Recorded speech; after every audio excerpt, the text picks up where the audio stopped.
आज हम हैं कोटक कंपनी के डायरेक्टर इंद्रजीत सिंह के साथ। इंद्रजीत सिंह जी, आपका स्वागत है कृषि जागरण के साथ। Thank you. आप अपने और अपनी कंपनी के बारे में हमें बताइए। हमारी company Kotak agri and bio solutions private limited ये दिल्ली बेस्ड कंपनी है जो हमने 2008 में इस्टेब्लिश की थी। लेकिन मेरा इस इंडस्ट्री से, एग्रो इंडस्ट्री से जो मेरा कॉन्टैक्ट है या जो मेरा एक्सपीरियंस है वो सिंस 1992 से है। तो 92 से लेके आज 2020 तक पिछले 28 सालों से हम इस इंडस्ट्री को डायरेक्ट या इनडायरेक्ट वे में सर्व कर रहे हैं। फार्मर है, किसान है और उनसे जुड़ी जो भी समस्याएं हैं और हम इतनी बारीकी से पिछले 28 सालों से देख रहे हैं। 16 साल काम करने के बाद जब मैंने अपना बिजनेस स्टार्ट किया, कोटेक स्टार्ट की मैंने 2008 में, उस टाइम हम लोग भी बेसिकली प्योर जेनरिक एग्रोकेमिकल्स जिसे हम कहते हैं कि पेस्टिसाइड्स, उससे हमने स्टार्ट किया था।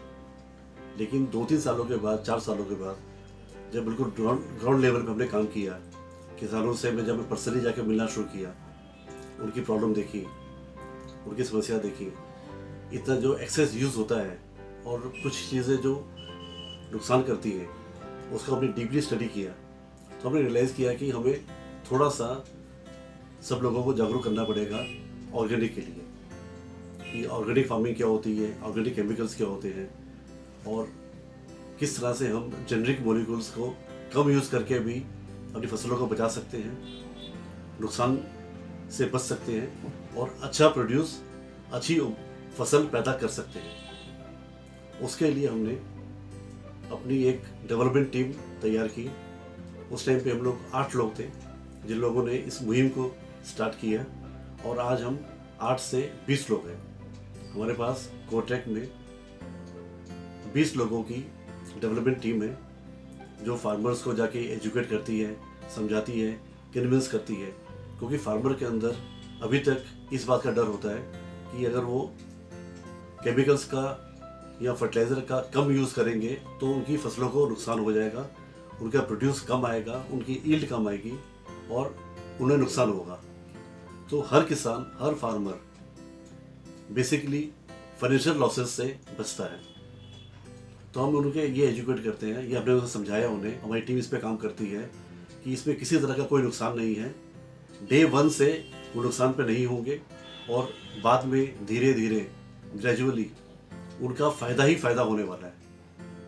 क्योंकि अगर एक बार वो केमिकल प्रोडक्ट कम यूज़ करते हैं,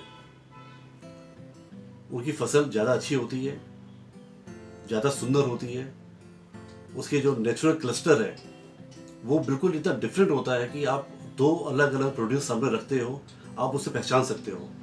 उसकी चमक बिल्कुल नेचुरल होती है, उसके टेस्ट में फ़र्क होता है। आपको उसके मार्केट में जो प्राइजेस हैं, जो आप बेचते हो मार्केट में, मंडी में जाके बेच के आते हो, आपको उसके रेट डेफिनेटली ज़्यादा मिलते हैं। आज ये बात फार्मर्स को बहुत अच्छी तरह से समझ में आ गई है और फार्मर खुद सामने से आके आज ऑर्गेनिक फार्मिंग की तरफ झुक रहे हैं, उनका झुकाव बढ़ रहा है, ऑर्गेनिक केमिकल को ज़्यादा यूज़ कर रहे हैं, उनकी प्रेफरेंस उसकी तरफ ज़्यादा हो रही है।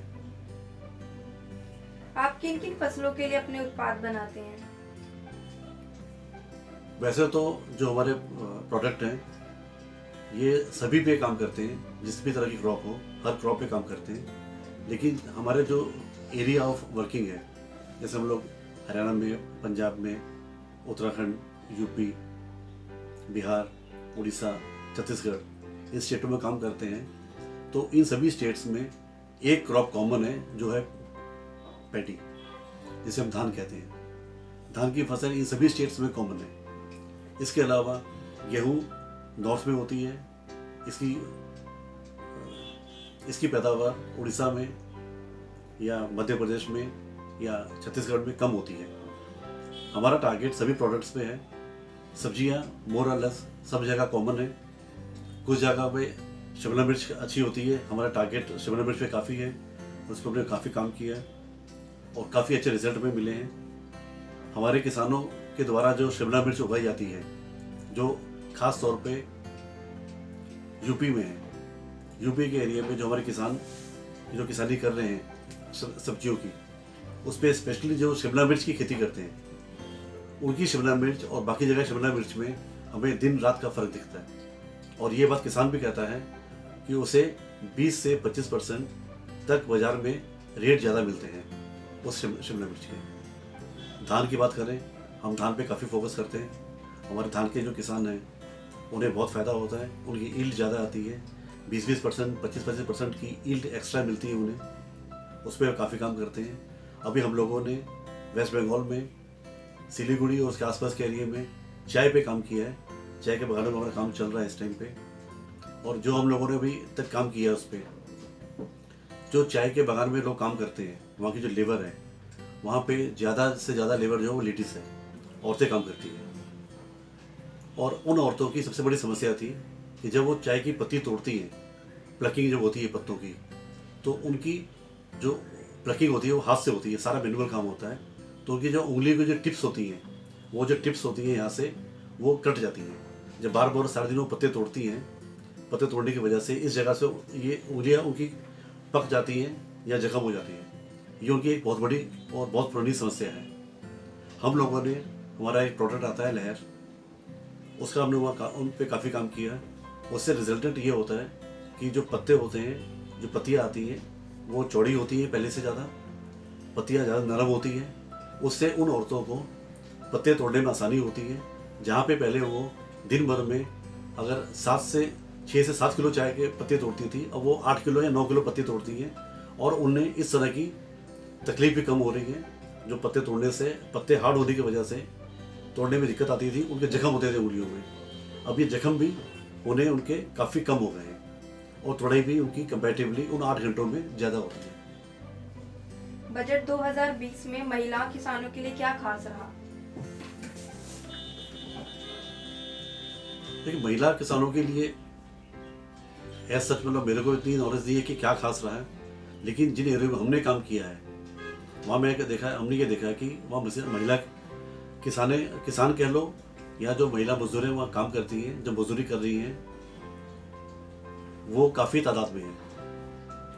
ख़ास तौर पे बंगाल में, उड़ीसा में, छत्तीसगढ़ में, यहाँ पे काफ़ी तादाद में औरतें या महिलाएं काम करती हैं खेतों में। कुछ मजदूरी करती हैं, कुछ के खुद के खेत होंगे, वहाँ वो काम करती हैं। बाकी तरफ से उनके लिए किस तरह के फ़ायदे हुए हैं इस बार हमें तो ज़्यादा जानकारी नहीं है, लेकिन हम लोगों ने इसके ऊपर थोड़ा सा प्रमोशन का काम किया था कि जो महिला किसान वहाँ काम करती हैं या हमारे जो प्रोडक्ट वो यूज़ करती हैं, अगर वो खुद किसानी कर रही हैं तो हमारे डीलर उन लोगों को एक्स्ट्रा बेनिफिट या एक्स्ट्रा डिस्काउंट हम लोग देते हैं उन्हें। कृषि जागरण के जरिए किसानों को आप क्या संदेश देना चाहेंगे? सबसे पहला संदेश और पहला और आखिरी संदेश मेरा यही है, शहरों में हम लोग अक्सर सुनते हैं फलों में, सब्जियों में रंगों का, फलों को मीठा करने के लिए अलग तरह के केमिकल्स का, डाई का, कलर का इस्तेमाल करते हैं, खास तौर पे तरबूज में, अनार में। तो मैंने यही कहना चाहूँगा किसानों को कि इस तरह के काम करने की नौबत क्यों आती है।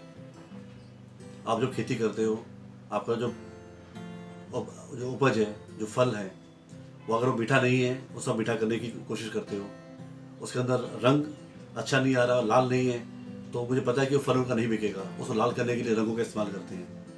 इस तरह की जो रासायनिक चीज़ों का इस्तेमाल करके आप लोगों के साथ खिलवाड़ कर रहे हो, ये काम नहीं करना चाहिए। इसके बिना भी अच्छी खेती जो पहले होती थी वो आज भी हो सकती है। आज भी मीठे तरबूज बाज़ार में आते हैं, आप मीठे तरबूज पैदा कर सकते हो।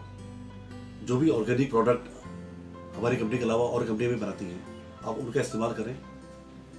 उसके इस्तेमाल करने से पहले जैसे मीठे फल में अच्छी सब्जियां, हरी सब्जियां का उत्पादन होता है और हो सकता है, पहले भी हुआ है और आज भी हो रहा है और आगे भी होता रहेगा। तो इस तरह के काम ना करें, इससे कहीं ना कहीं नुकसान हर इंसान का है और लोग इससे जूझ रहे हैं। शहरों में, बड़े शहरों में, मेट्रो सिटीज़ में इस तरह की समस्याएं हम अक्सर देख रहे हैं। तो इससे हमें बचना चाहिए।